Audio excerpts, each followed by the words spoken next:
Преди около няколко дни станахме свидетели на едно изключително нагло лицемерие, проявено на най-високо общоевропейско равнище. Става дума за един план на Марио Драги. Така много очаквания бяха инвестирани в този план, за това как той ще спасява Европа.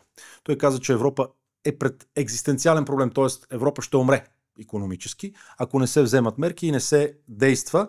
Някои го сравниха дори с плана Маршал, без да познават добре историята. Плана Маршал е един изключително протекционистичен план. След Втората световна война практически Европа е смазана и разрушена. Съединените американски щати обаче печелят от цялата тая работа, наливат едни огромни пари в Европа, с които да се купи техния износ. Американците печелят от войната, като дават пари, с които Европа да купува това, което техните фирми са произвели. И това е абсолютно една такава политика изкривена, която очевидно на нас днес ни се представя като нещо велико, което, видите ли, Марио Драги сега ще го наследи. Европа днес действително е в много тежка ситуация икономическа. Тя е в един пълен икономически безпорядък вследствие на много опасната зелена сделка, направена така доста на юруш.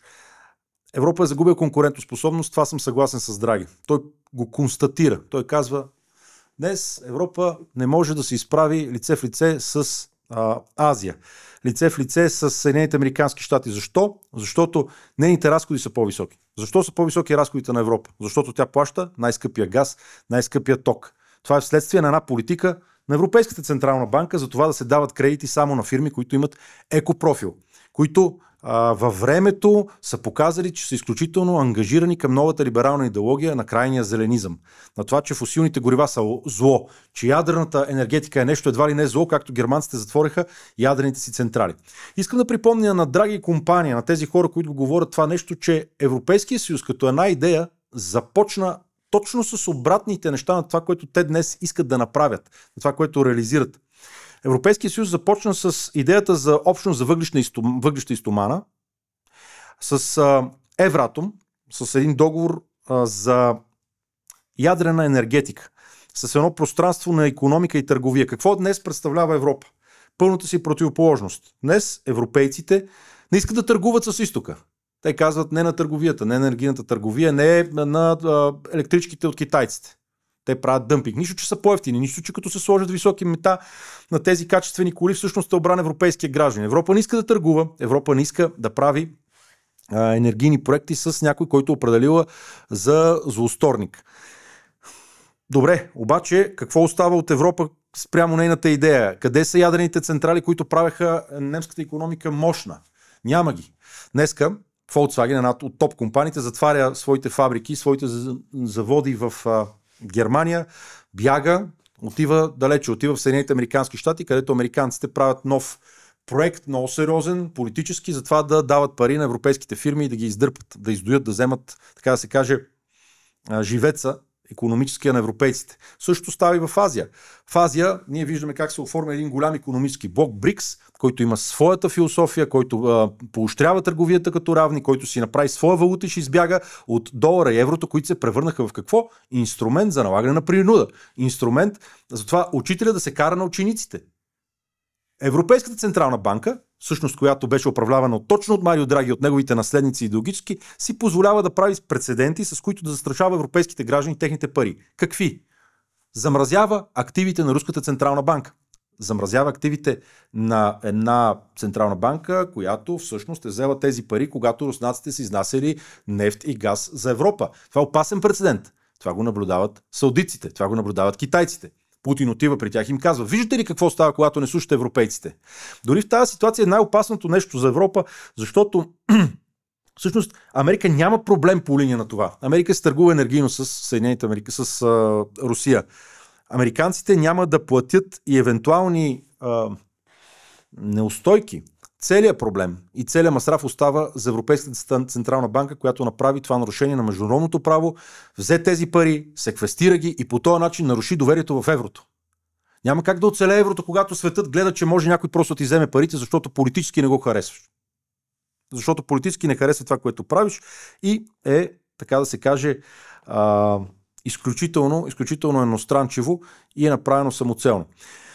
Това, което може да се каже видимо вследствие на тази политика на зелена сделка, на деиндустриализация, на загубите на опорите на европейската идея е, че еврото губи своя престиж, еврото върви към своеобразен, така да се каже, международен линч. От 25% от световните валутни резерви, то вече е под 20 на 19%. Светът не вярва на еврото. Светът бяга от долара, но много по-бавно, отколкото бяга от еврото. Има един процес не на дедоларизация, толкова колкото на деевровизация. И ако не се направи нещо спешно, да се каже на хора като Марио Драги, че основната им мисия и основната мисия на Европейска централна банка е не да прави планове за взимане на допълнителен дълг и задлъжняване, тъй като Европа адски задлъжнява вече, а да пази покупателната сила на еврото, то този проект изначално и дългосрочно е обречен и няма да може да съществува. Това е изключителна опасност пред европейския конструкт. Някои хора в България казват, това нас не ни засяга, ние сме чудни, ние сме в борд, какво голяма работа, даже няма да влизаме в еврозоната. Припомням на тези хора, че малко или много ние сме изключително свързани с еврозоната, защото нашите валутни резерви всъщност са в евро. Тая валута, за която ние с вас говорим, че има проблем. И тук цялата среда на това, което Драги направи с тая базука, лихвите да са ниски, да се взимат дългове, да се харчи много, ни удря по един периферен начин, изключително опасно. И с това завършвам тази икономическа част. И ние, които сме в борд, задлъжняхме твърде бързо спрямо размерите си. И имаше момент, в който нашия дълг беше на отрицателна територия. Тоест, лихвите бяха отрицателни, някой ни даваше пари за да ни кредитира. Когато си във валутен борд, т.е. в фиксиран курс, и задлъжняваш бързо, а населението ти измира, полека-лека се стопява с най-бързите темпове, всъщност в Европа е едно от най-бързите в света, икономиката ти е непродуктивна, плащаш изключително скъп ток, 2-3 пъти по-скъп от Чехия, от Франция и така нататък, ти си неконкурентоспособен. В един момент няма да можеш да генерираш пари, с които да си плащаш дълговете, които са нараснали доста. Какво се случва в една такава ситуация? Ами това, което се случва е, че искаш пари, някой да ти помогне, Международния валутен фонд идва, казва ти, сменете си курса. Сменете си валутния курс преди да сте влезли в еврозоната. Това, искам да натъртя на него, е най-големия финансов риск за България в момента. С процеса на постоянно на харчене и с процеса на това България и българската хазна да е на червено постоянно, вследствие на тази среда на ниски лихви, България задължня до степен, че в един момент може преди да сме влезли в еврозоната да сменим курса. И от 1,95 той да стане много по-неблагоприятен. Вие си мислите, че имате примерно 10 000 лева в банката, срещу тях 5 000 евро, всъщност са 2 000 евро. 3 000 евро. Не са 5 000 евро.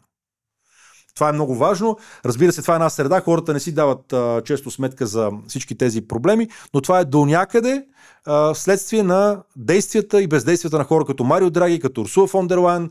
Държавата на Драги, на човека, който прави план за това как да се спаси Европа, е една от най-задължените в света. С 130% вече са италианците като дълг спрямо брутния вътрешен продукт. Това е една фалирала държава от всякъде, а това е човека, който направи възможно всичкото това нещо и днес той ни учи как да бъдем здрави икономически.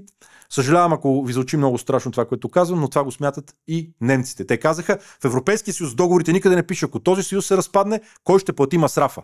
Ние се притесняваме, че трябва да сме ние. И затова те скочиха на плана на Марио Драги, който от всичките неща, които говори вътре, говори как има проблем с конкурентоспособността, как икономиката не се развива, не може да разбере, че това, че направи така, че правителствата взимат парите и ги харчат, за да вкарват мигранти чрез социални плащания, няма как да устойчив модел. Единствено устойчив модел е другия. Европа да се върне към устоите си, към това да прави ефтина енергия, към това да прави добри условия за бизнес и да търгува с другите, а не да им се кара като един господинчо в училището, като един преподавател на някакви едва ли не там подрастващи с мляко по устата, защото Китай, Русия и Индия, БРИКС вече по паритет на покупателната способност минават Г7.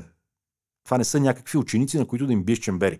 И ние трябва да ги уважаваме, да търгуваме с тях и да си опичаме акъла.